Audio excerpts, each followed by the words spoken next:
Hola jóvenes, en este video continuaremos hablando sobre la clase de vasos sanguíneos. Hemos hablado acerca de las arterias, hablamos la clasificación, hablamos sobre características propias de los vasos sanguíneos. Como los vasos sanguíneos como tales, pues tienen como función el transporte de la sangre y una sangre que puede llevar nutrientes y oxígeno, así como también desechos y CO2. Teniendo en cuenta pues que hay vasos específicos para transporte, que sería la irrigación, y vasos específicos para el drenaje, o sea, traer la sangre de nuevo hacia el corazón. Llámese entonces arterias y venas. Hablamos sobre una clasificación de las arterias, como arterias musculares y otras elásticas, algunas son de distribución y algo otras pues tienen función, bueno, todas tienen funciones específicas. Hablamos sobre las arteriolas, llegamos hacia un nivel de capilares y prácticamente ahí nos quedamos con la clase. Entonces, a partir de ese momento, pues retomamos esta clase en este video para terminar pues la clase que corresponde a vasos sanguíneos. Iniciamos. En esta diapositiva nos quedamos cuando hablábamos sobre los capilares. Hablábamos que son los vasos sanguíneos pues más pequeños, con un diámetro muy ínfimo, que es prácticamente donde da la vuelta en U, como dice la diapositiva. Pero realmente es, digamos, donde termina la circulación arterial e inicia la circulación venosa. Esta realmente pues es una extensa red de diferentes vasos de diferentes calibres, que son los que van a tener contacto directo con las células, con cada una de las células. Y principalmente en los lugares donde se dan intercambios de nutrientes. Llámense esto oxígeno, llámese vitaminas, minerales, todo lo que conlleva la sangre, así como también eh, poder drenar pues todos los tóxicos, todos los restos del metabolismo, para que puedan pues ser eliminados en los diferentes órganos de desecho, y también pues llevar el CO2 para que se haga un intercambio a nivel de los capilares pulmonares. A todo flujos de sangre a este nivel es a lo que se le conoce como la microcirculación. Esta microcirculación tiene mayor énfasis en los pacientes diabéticos, o mejor dicho, los daños en la microcirculación es la fisiopatogenia de la lesión, por ejemplo, en los pacientes diabéticos del pie diabético. Es una alteración que se da a ese nivel de la microcirculación que conlleva pues al daño entre el intercambio de nutrientes, lógicamente entre el drenaje, entre la irrigación y el drenaje, pues que conllevan en la amputación de los pacientes a posterior. Entonces, como decimos, como dice en la diapositiva, la función principal de los capilares es el intercambio de sustancias entre la sangre y el intersticio, el líquido intersticial, o mejor dicho, el espacio intersticial. Entonces, en los tejidos de mayor carga metabólica o de mayor actividad metabólica es donde se da principalmente esta microcirculación y por ende el intercambio. Músculos, hígado, riñones, sistema nervioso, neuronas, que son pues los que utilizan mayor cantidad de oxígeno y nutrientes. Pero este dato quiero que quede muy claro. Es el que se refiere a que el intercambio de sustancias se produce solamente a través de las paredes de los capilares y del comienzo de las vénulas. Las arteriolas no tienen nada que ver. Solo el final, ¿verdad? Digamos, la pared del capilar como tal y el comienzo de las vénulas. Ahí es donde se da realmente el intercambio. En la zona de las arteriolas no existe nada. Más adelante en anatomía 2 vamos a hablar de metaarteriola, que es otra subdivisión de las arteriolas. Pero aquí pues nos vamos a quedar a nivel de arteriolas, pero quiero que sepan que a ese nivel no hay intercambio, solo en los capilares y en el comienzo de las vénulas. Sigamos. Para ejemplo, pues decimos que, permítanme que tengo malo. Ok. Ok. Esto es el flujo de sangre al interior del vaso sanguíneo. Esto es una parte de un capilar. Del capilar hacia el espacio intersticial, o sea, esto a nivel celular, es donde se da el intercambio. El intercambio se da por cambios de presiones. Presión hidrostática del capilar hacia el espacio intersticial y presión osmótica del espacio intersticial hacia el interior del capilar. La fuerza de los líquidos desde el capilar sanguíneo hacia afuera y la fuerza de los solutos desde el espacio intersticial hacia adentro del capilar sanguíneo. Así es como se da el intercambio de nutrientes y por ende también pues de productos del metabolismo. Entonces, teniendo en cuenta de que el intercambio se da en la pared de los capilares y al inicio de las vénulas. Ojo, aquí está mal, no es la terminal, porque ya sabemos que en los capilares inician las venas, en este caso las vénulas. En los capilares terminan las arterias, en este caso las arteriolas. Entonces, esto es lo que se conoce como la microcirculación. Sigamos. Teniendo eso, pues hay que saber que tenemos diferentes tipos de capilares. Hay que conocer de que tenemos capilares. La capilaridad en sí o el capilar, su variación es de acuerdo a lo que permite que atraviese desde la luz, o sea, lo que permite que pase desde la luz del capilar hacia el espacio intersticial. Es decir, que la pared de los capilares está perforada y de acuerdo al nutriente, a los restos del metabolismo, a los radicales, en fin, a lo que se vaya a hacer el intercambio, así será la perforación que va a presentar el capilar. Y entonces, de acuerdo a la perforación, vamos a ver que hay capilares continuos, capilares fenestrados y capilares sinusoides. Capilares continuos son capilares que a través de las rendijas que hay entre célula y célula endotelial es donde permite el paso de algunas sustancias. Ahí vamos a ver que los capilares continuos son capilares que vamos a encontrar a nivel del sistema nervioso, a nivel de los pulmones, a nivel de la piel, músculo liso, músculo esquelético y por supuesto tejido conectivo. Entonces quiere decir que estas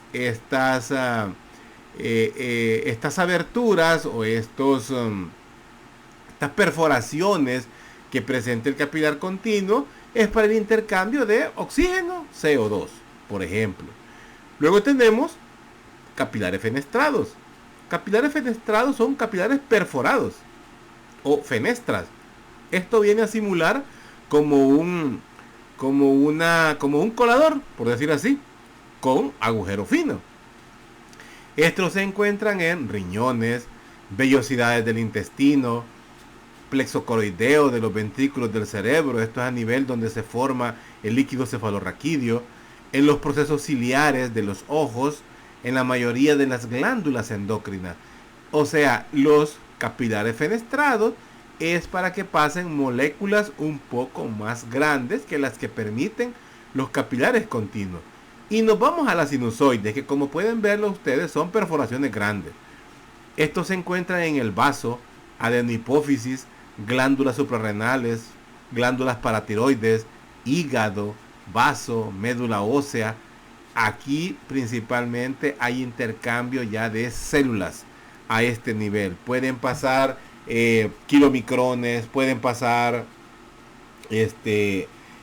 anticuerpos, pueden pasar antígenos, pueden atravesarlo de un lado a otro cristales de tamaño más grande. En fin, es para el intercambio de moléculas pues un poco mayores. Entonces ahora me interesa que ustedes investiguen ¿Qué es lo que atraviesa a nivel de los capilares continuos, a nivel de los capilares fenestrados, a nivel de los capilares sinusoides? Posible pregunta de examen. Continuemos. Permítanme.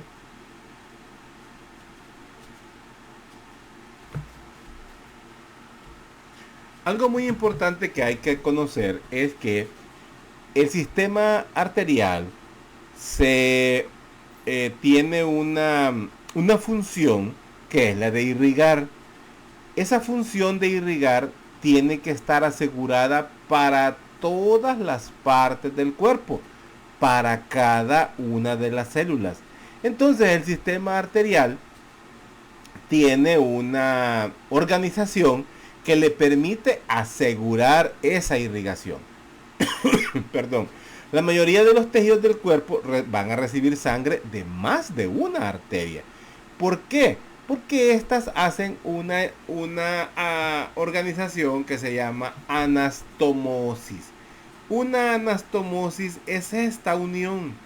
Esta, por ejemplo, cuando veamos en anatomía 2 las ramas de la arteria aorta abdominal, vamos a ver que esta arteria se llama arteria mesentérica inferior. La arteria mesentérica inferior tiene diferentes ramas. Por ejemplo, tiene la cólica izquierda, va a tener una rama sigmoidea, va a tener una rama rectal superior. Y todas estas ramitas que vamos a ver aquí, la sigmoidea, la rectal superior, estas tienen una función de irrigar una parte específica del colon, pero se unen con otras. Por ejemplo, esta que es rama de la cólica izquierda, más arriba, aquí abajo, a este nivel, aquí está, a este nivel emerge la arteria mesentérica superior. Este es mesentérica inferior, este es mesentérica superior. De aquí nacen ramas como la iliocólica, la cólica derecha y la cólica media. La cólica media se encarga de irrigar el intestino, el colon transverso. La cólica derecha se encarga de irrigar el colon ascendente. Este es el colon descendente. Colon ascendente es la cólica derecha y la cólica media el colon transverso. Entonces, la cólica media, que es rama de la mesentérica superior, se une con la cólica izquierda, que es rama de la mesentérica inferior. Esa organización es a la que se le conoce como anastomosis. ¿Qué es lo que procura? Que todo este colon esté irrigado, que no quede ninguna parte sin tener irrigación. Entonces, esas agrupaciones, esas uniones que se dan entre ramas, a eso es a lo que se le conoce como anastomosis. Entonces, lo que busca es asegurar la irrigación. La anastomosis entre arterias proporcionan vías o atajos para el riego sanguíneo a un órgano, asegurando la permanente irrigación. Las arterias que no se anastomosan son las terminales, o sea, estas que ya vemos acá. Estas son las ramas terminales. Estas ya no se anastomosan, pero antes de ellas todas se van a anastomosar. Por supuesto, una obstrucción de una terminal sí va a interrumpir el riego de un segmento propio, en este caso del colon. Eso pone en riesgo esa parte que es irrigado por una rama terminal y por ende pues puede hacer que haya necrosis de ese tejido. Pero si en un dado caso, por ejemplo, herida por arma de fuego que lesionó la cólica izquierda, la arteria sigmoidea o la arteria rectal superior están teniendo anastomosis por abajo con sus ramas intermedias y aseguran la irrigación de la cólica del colon descendente. Igual, la cólica media que viene de la mesentérica superior, al anastomosarse con ramitas de la cólica izquierda, pueden tener un irriego del colon descendente. Entonces, esa es la función de las anastomosis. La ruta alternativa del flujo sanguíneo hacia una parte del cuerpo a través de una anastomosis se conoce como circulación colateral. Ojo, es la alternativa de flujo sanguíneo. ¿Cómo podría preguntar esto? La circulación colateral de la arteria del colon descendente proviene de arteria sigmoidea y cólica media. Espero que se entienda, chicos. Sigamos.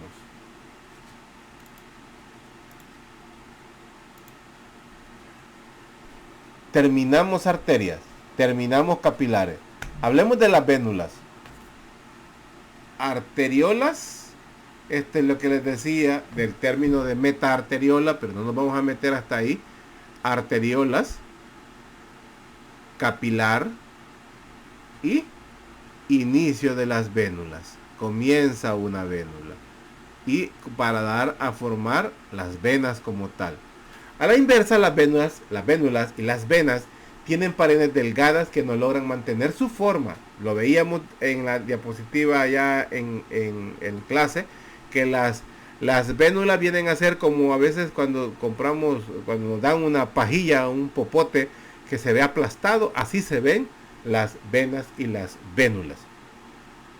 Las vénulas drenan la sangre de los capilares y comienzan el retorno de la sangre hacia el corazón.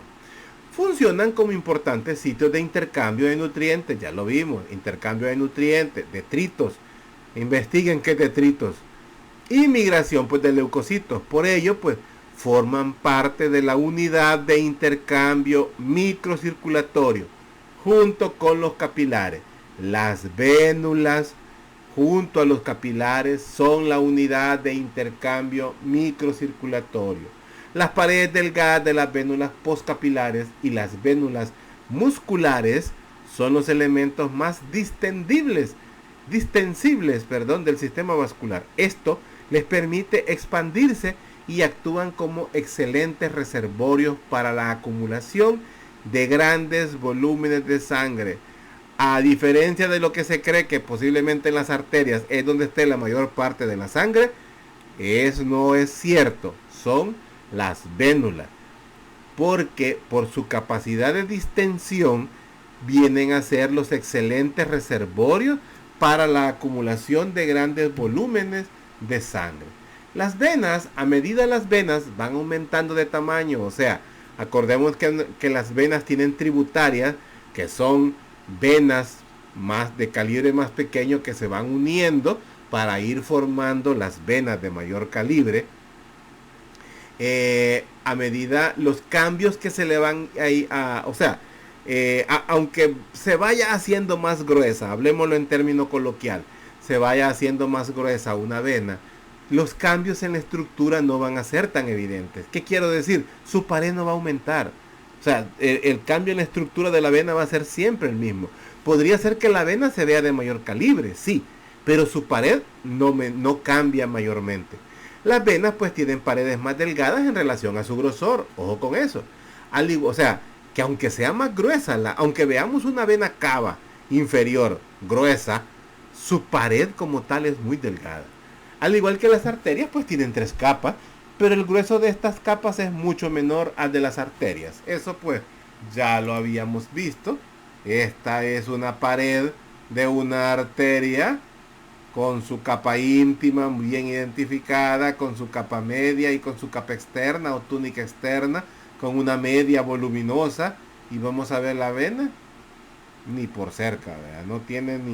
No tiene una comparación prácticamente. Son completamente diferentes de acuerdo a su grosor. Entonces, me fui muy adelante. Aquí estábamos.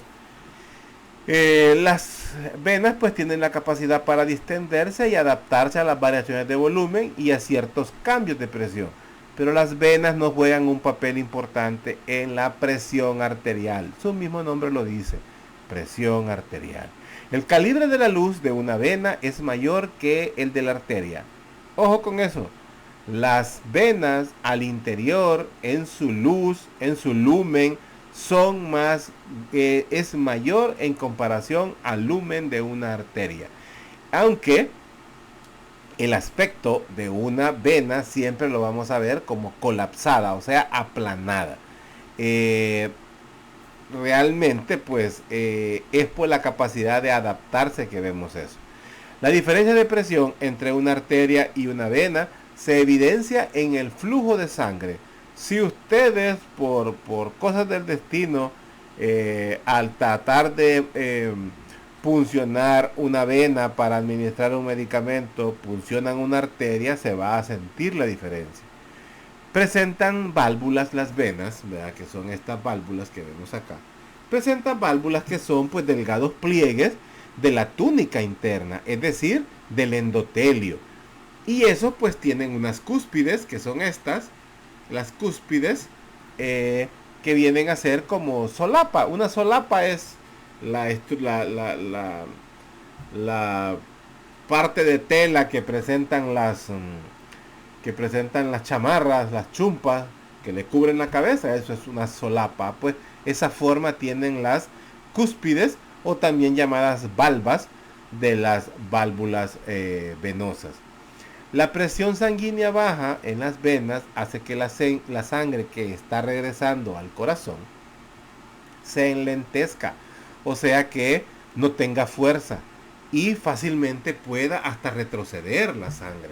Fácilmente puede regresarse, por decir así. Entonces las válvulas lo que hacen es impedir eso. Las válvulas, los espacios que hay entre válvula y válvula se llenan, y cuando están llenos pues abren las cúspides, así como vemos esto, abren las cúspides, y entonces pues todo el volumen que estaba abajo pasa hacia la cámara superior y automáticamente se llena. Por el mismo efecto de retroceso de la sangre, se cierran las válvulas, se cierran las valvas, se cierran las cúspides, y así es como la sangre comienza a retornar en dirección hacia el corazón. Las válvulas ayudan al retorno venoso, impidiendo pues el reflujo de sangre. Si estas válvulas fallan y se abren, ese retorno desde esta cámara hasta esta cámara se le conoce como reflujo, y esto se manifiesta exteriormente como una varice. Sigamos. En relación pues a los patrones venosos, pues esto se refiere al acompañamiento que las venas hacen al sistema arterial. Aunque también hay que tomar me interesa que se sepa que el término de anastomosis no es un término exclusivo del sistema arterial. También las venas hacen unas anastomosis, unas conexiones entre ellas.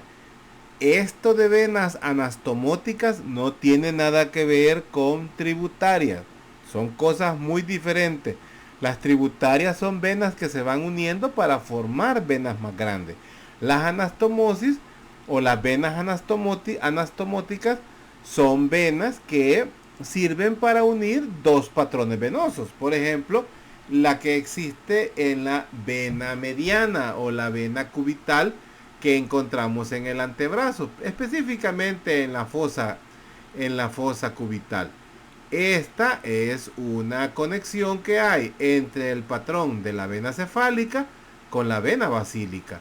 La vena cefálica corre por fuera, o sea, externamente o lateral en el antebrazo, y la basílica lo hace medialmente. La conexión que existe entre ellas se llama la vena mediana. Esta es una vena anastomótica. Esta no es una tributaria, como si lo son estas otras venas que vemos acá. Estas son venas tributarias que se unen para conformar la basílica o para conformar la cefálica. Entonces, como podemos ver, pues las venas anastomóticas, que son venas que se van uniendo, hacen una imagen como si fuera una escalera. Ahora, las venas superficiales, que son las venas superficiales son las venas que están por abajo de la capa cutánea, es decir, por abajo de la piel. Este sistema o este patrón superficial no acompaña al sistema arterial. El que acompaña al sistema arterial son las venas profundas. Las venas superficiales no acompañan al patrón arterial. Pero las venas superficiales son las que nos sirven para poder administrar medicamentos, para poder tomar sangre y poner medicamentos, poner un suero, poner un catéter. Para eso sirven. Entonces, Las, las venas, las anastomóticas también hacen anastomosis con las venas profundas, que estas pues ya se encuentran por abajo de los músculos o entre los músculos. Es decir, que las venas profundas son parte del sistema de compartimientos, donde ve el músculo, la arteria, la vena y el sistema linfático.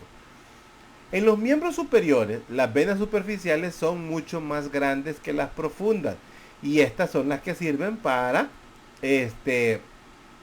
son las que sirven como vías desde los capilares de los miembros superiores hasta el corazón.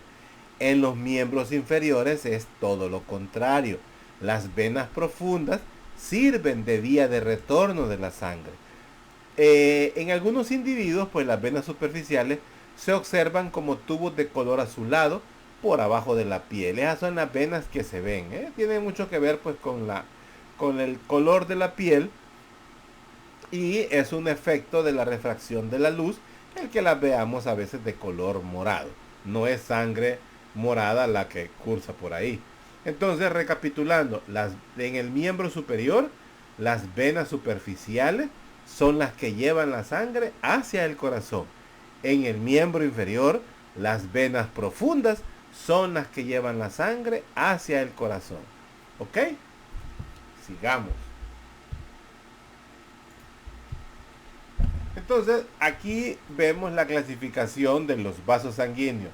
Lo que hemos hablado de arterias elásticas, habla de su tamaño, cómo está su túnica interna, cómo es su túnica media, cómo es su túnica externa y la función para una elástica, para una muscular, para una arteriola y para una capilar. Este es un cuadro resumen prácticamente. Y luego vemos las venas. Aquí pues ya habla de vénulas postcapilares, vénulas musculares y venas. Hemos manejado los términos de vénulas y venas. Se los decía al inicio de la clase. Pero pues es bueno que sepan esto. Vénulas postcapilares son las inmediatas después del capilar. Es decir, que es donde se da el intercambio. Al principio de las vénulas y en las paredes de los vasos capilares es donde se da el intercambio de nutrientes en el espacio intersticial. Ahí habla cómo es la túnica interna, habla de su túnica media y cómo es su túnica externa. A medida como ustedes pueden ver, desde vénula postcapilar, vénula muscular, comienza a haber túnica media. Y ya cuando llega una vena, pues ya hay túnica media, pero siempre pues es de características delgadas. Y la función que cada una de ellas tiene. Esta pues es una diapositiva antiquísima, es una diapositiva tomada de mis apuntes, no, de mis clases, solo para que tengan una idea.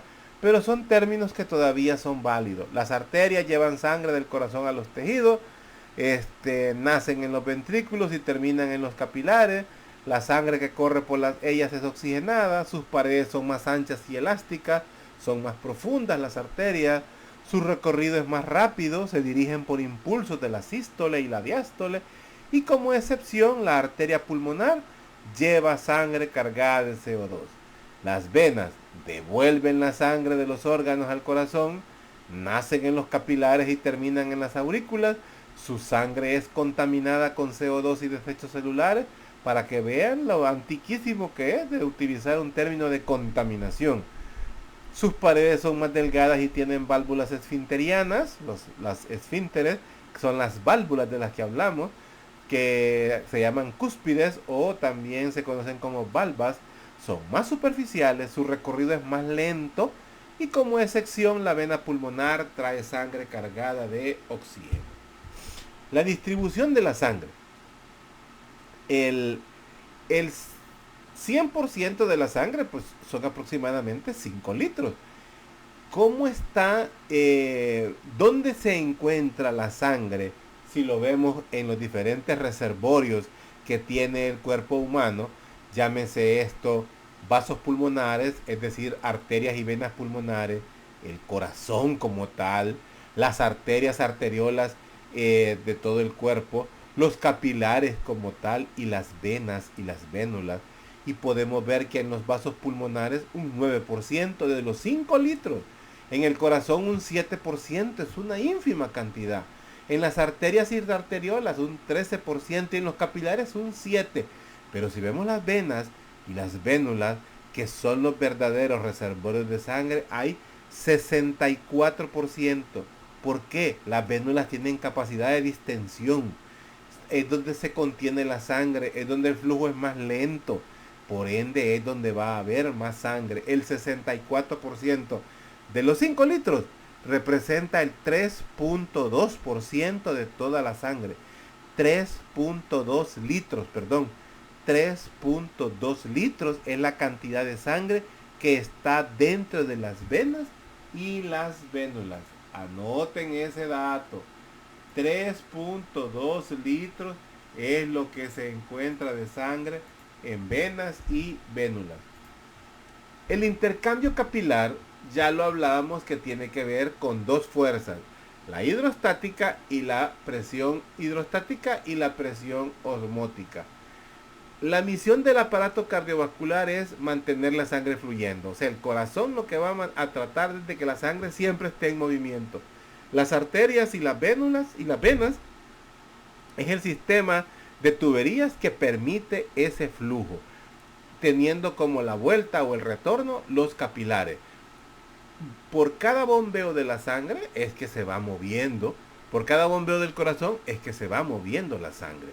Y estos movimientos son los que a la llegada de los capilares, en este caso un capilar pulmonar, permite pues el intercambio de CO2 desde las células hacia el interior del alvéolo, en este caso, que es donde están los capilares, y del alvéolo a través de las paredes de los neumocitos tipo 1, tipo 2, el paso pues de oxígeno hacia los glóbulos rojos al interior, específicamente en el espacio intersticial.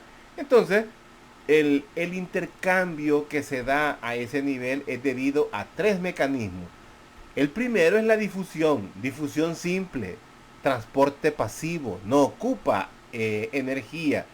¿Qué componentes o qué químicos o qué elementos de la homeostasis son necesarios para la homeostasis hacen ese intercambio? O sea, utilizan el intercambio de difusión simple: oxígeno, CO2, glucosa, aminoácidos y hormonas. Son los capilares. Ojalá que se acuerden. Vuelvan a buscar eso. ¿Qué tipo de capilar es el que permite ese intercambio? ¿A qué nivel? ¿En qué órgano? Eso me interesa que se conozca. Luego tenemos la transitosis y el flujo global. Estos son transportes que sí necesitan energía, sí necesitan ATP. ¿Qué se transporta a ese nivel? Componentes del plasma, glóbulos rojos, leucocitos, plaquetas, son los que se pueden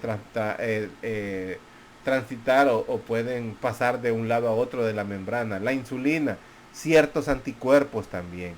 Y por flujo global, iones, calcio, fósforo, magnesio, moléculas grandes y partículas disueltas. Son las que utilizan el flujo global. El más me interesa que conozcan, la difusión, y principalmente la difusión simple. Entonces, todos estos, este intercambio, ¿verdad?, entre el plasma sanguíneo prácticamente y las células, pues es lo que permite el intercambio pues de los diferentes nutrientes. Así pues utilizan los diferentes canales, vean lo que acabamos de ver ahorita. Y la evaluación del aparato circulatorio, pues eso ya ustedes lo van a poder practicar, si me interesa que lo conozcan, que para evaluar la integridad del sistema circulatorio, pues hay dos valores importantes. Uno es el pulso, que es la frecuencia cardíaca como tal, o el latido cardíaco, el cual pues es generado por una onda de presión, que es la que conocemos como el flujo o la fuerza de eyección, y el cual pues lo vamos a identificar o lo vamos a poder palpar en arterias cercanas al corazón. Este término tal vez no es tan certero, sí es real, pero podemos sentir el pulso en arterias distales al corazón, como por ejemplo la arteria pedia, que es la tibial anterior, que encontramos en el dorso del pie. También la tibial posterior, que se encuentra por detrás del maléolo tibial. La frecuencia de la frecuencia cardíaca, pues, perdón, la frecuencia del latido cardíaco se encuentra entre 70 y 80 latidos por minuto. Es lo normal, 70 a 80 latidos por minuto. Luego vemos la presión arterial y esto representa la fuerza del volumen o la fuerza que el volumen sanguíneo tiene al interior de las arterias, es decir, en el dentro o en el lumen de cada una de las arterias. Y esto es generado pues por la fuerza que ejerce el ventrículo izquierdo durante la eyección, para este caso durante la sístole. Entonces, el remanente o el final de esa fuerza de eyección es lo que se conoce como la diástole, que representa la relajación que se da dentro de la aurícula y luego para que pase la sangre de la aurícula al ventrículo. Ese momento de llenado es lo que se conoce como la diástole. Es el momento en que el ventrículo permite la entrada de sangre desde la aurícula hacia el ventrículo para que éste se relaje, se distienda y vuelva otra vez a comprimirse para hacer la sístole, representada por la fuerza de eyección. El valor normal de la presión arterial 120/80. En clase yo les decía que esto ha cambiado, pero quiero que mantengamos estos valores: 120/80 milímetros de mercurio. Estos son sitios importantes de la palpación del pulso. La arteria temporal superficial es por delante del pabellón de la oreja. La arteria facial también es otra zona parte de la cara. La arteria carótida común es otra de las arterias donde podemos palpar el pulso, la arteria carótida común, la arteria facial, la arteria temporal, la arteria braquial, que es la que usamos frecuentemente, al igual que la arteria radial. Esta es la más representativa, pero también podemos palparlo en la ingle, la arteria femoral, en la fosa poplitea, por detrás de la rodilla. También podemos palpar la frecuencia cardíaca y la arteria dorsal del pie por detrás del maléolo tibial o el maléolo interno. Luego pues el flujo sanguíneo, la presión arterial, que la podemos evidenciar en una arteria, en un capilar y luego en la vénula, y podemos ver cómo la arteria, a medida va cambiando de una arteria de calibre grande a una arteria de calibre mediano, a una arteriola, se mantiene constante, pero a medida va cayendo hacia los capilares, la presión va decayendo o va cayendo. Al llegar a una vénula, muy poca presión; a una vena, muy poca presión; en unas venas cavas ya no hay presión, ya no hay fuerza. Esta sangre regresa por llenado, por efecto de las válvulas venosas en los miembros inferiores y por efecto de la gravedad en los miembros superiores y la cabeza. Y estas pues son diferentes para conocer el sistema arterial, como es los nombres específicos de arterias, ramas de estas arterias o que irrigan, serán parte de cada una de las estructuras que vayamos viendo en el transcurso de la materia. Las arterias principales que irrigan la cabeza, la arteria carótida externa y la carótida interna, como una da ramas en el cuello, otra no da ramas en el cuello. Las arterias, el callado de la aorta, la arteria aorta descendente con sus diferentes ramas, la arteria aorta abdominal con las ramas que tiene, a ramas anteriores, laterales, posteriores. ¿Qué más? Como se ve el callado de la aorta, este es del pericardio, el corazón. Aquí tenemos la arteria aorta ascendente, callado de la aorta y prácticamente la aorta descendente. La arteria o el tronco pulmonar, así es, el tronco pulmonar, la comunicación entre ambas, que se llama ligamento arterioso, que este es el ducto arterioso en la vida fetal, era una comunicación que había entre la arteria aorta y el tronco pulmonar, porque en la vida fetal pues no es necesario que la sangre fuera a los pulmones para tomar el oxígeno, porque el oxígeno se lo provee la madre a través de la placenta, pero esa es harina de otro costal. A nivel abdominal, pues como se ve la aorta abdominal y como vemos una vena cava inferior pues completamente colapsada, y la arteria pues se le ve que tiene calibre o tiene grosor. Las anastomosis, allá veíamos la arteria, la cólica izquierda, la veíamos como, aquí estamos viendo las ramas de la mesentérica superior. Yo les hablaba de la cólica media, que es la que irriga los dos tercios proximales del colon transverso. El tercio distal ya es irrigado por la cólica izquierda, que en este caso pues no se ve. Aquí estas son las que vemos unas ramas de la mesentérica superior, la cólica media, la cólica derecha, la pancreato duodenal inferior, que es para el páncreas, la ileocólica, y de la ileocólica diferentes ramitas que irrigan el apéndice, que es la arteria ependicular, la arteria cecal y arteria iliocecal, perdón.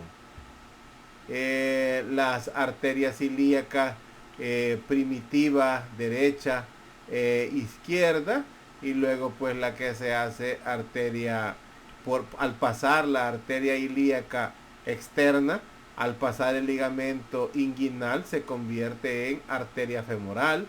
Luego cuando pasa el conducto de los abductores, es una abertura que hay entre los músculos abductores, la arteria femoral pasa hacia atrás, hacia la parte posterior, y se convierte en arteria poplitea, y luego pues se divide en arteria tibial y arteria peroneal.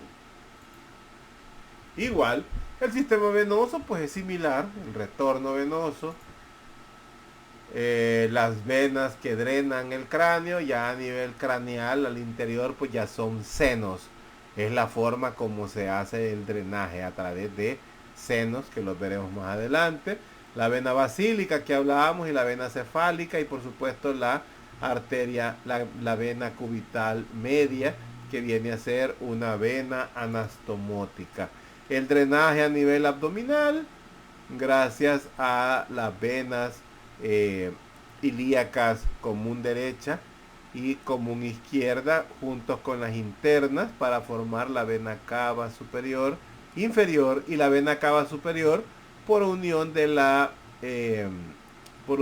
brachiocefálica derecha e izquierda. A nivel intestinal, este es un sistema diferente al de las cavas, es el sistema de la vena porta. Lo vamos a ver más adelante, el sistema de la vena porta. La irrigación, el drenaje de los miembros inferiores, pues similar. Esta es solo por conocimiento general, las placas de ateroma son pues compartimientos de grasa, o el acúmulo de grasa, de colesterol, que se acumula entre las paredes de de la túnica interna con la pared muscular del vaso. En esa zona es donde comienza a acumularse la grasa, y comienza a ser pues más pequeño la luz del vaso, a tal grado que puede llegar a obstruirla, y si obstruye un vaso sanguíneo tan pequeño como una interventricular anterior o una interventricular posterior o una marginal, que son ramas y arterias coronarias propias del corazón, pues puede haber un infarto gracias a un trombo, que una trombosis es cuando se está formando un coágulo, y pues estos pueden viajar y obstruir una vena. O sea, una trombosis es cuando viaja, y un embolismo, una trombosis es cuando tapa, así como vemos aquí, y un embolismo es cuando un trombo se suelta y viaja por la sangre. Causas: colesterol alto, el tabaco, la hipertensión y la hiperglicemia pueden ser causas de placas ateromatosas y por ende aterosclerosis. La aterosclerosis, pues la ruptura de los trombos y cómo pues estos pueden viajar y causar los problemas de obstrucción. La fisiopatología de las varices de miembros inferiores, es que comienza a haber reflujo, o sea, el retorno de la sangre es detenido pues por la oclusión de las cúspides de las válvulas o de las valvas, que estas se juntan y ya no permiten que la sangre regrese. Pero cuando esta oclusión es vencida, es que se da el reflujo sanguíneo. Y ese reflujo de sangre venosa, que se traduce por una válvula abierta, es lo que produce esta patología que conocemos como las varices. Es esto que estamos viendo aquí. Las venas, dice la gente dice venas varicosas, o sea, es un reflujo. Y este reflujo pues causa un tráfico de sangre anormal dentro de el vaso sanguíneo. Lo mismo, la fisiopatología del trombo, la trombosis, y cuando el desplazamiento del trombo se da, pues es lo que conocemos como embolismo, cuando llega a obstruir una vena. O sea, es un trombo que se formó distante a la zona. Principalmente los embolismos pueden ocasionar daños a nivel del corazón, en alguna arteria coronaria, a nivel pulmonar, en alguna de las arterias pulmonares o a nivel cerebral, que es donde tenemos los calibres más pequeños de arterias. Las trombosis venosas, como se ven, hay dos diferentes. Hay una trombosis que es venosa, el pie se ve enrojecido, duele, ahí se ve bien inflamado. Y las trombosis arteriales, pues ya puede haber necrosis, es diferente la situación. Y con eso pues terminamos esta clase. Clase pues que ya la evaluaríamos en el próximo parcial que ya está próximo a ser evaluado. Así es que yo solamente les pido pues que estudien bastante, porque son los materiales, a veces parecería que es corto el material, que son clases cortas, pero hay bastante materia de donde poder preguntar. Entonces es importante pues que estudien a conciencia para que podamos aprobar. Este primer cómputo se ha tirado fácil. Si ustedes se fijan, no han habido clases de micro, porque las de micro son bien pocas realmente. Y las he dejado para el segundo cómputo. Segundo cómputo ya llevamos parcial, prácticos, macro y micro. Entonces la carga va a ser muy pesada, pues hemos dejado este primer cómputo más light, por decir así, para que aprovechen a sacar notas altas. Los cortos se los he dejado de forma virtual para que puedan sacar buenas notas, porque ya calificando en forma presencial ya vi que el panorama cambia por completo. Así es que mi intención es que salgan bien y que aprendan, que se acostumbren a la manera en que se pregunta, o como yo les pregunto, que en el camino ustedes van a ver que se repite con el otro docente, la manera en que yo les pregunto o cómo se plantean las preguntas. Ya no es no voy a decir que es algo sencillo, no es que esté difícil, sino que hay que comprender, hay que leer. Estudien, chicos, y seguimos pendientes. Cuídense mucho y nos vemos en clase. Ok.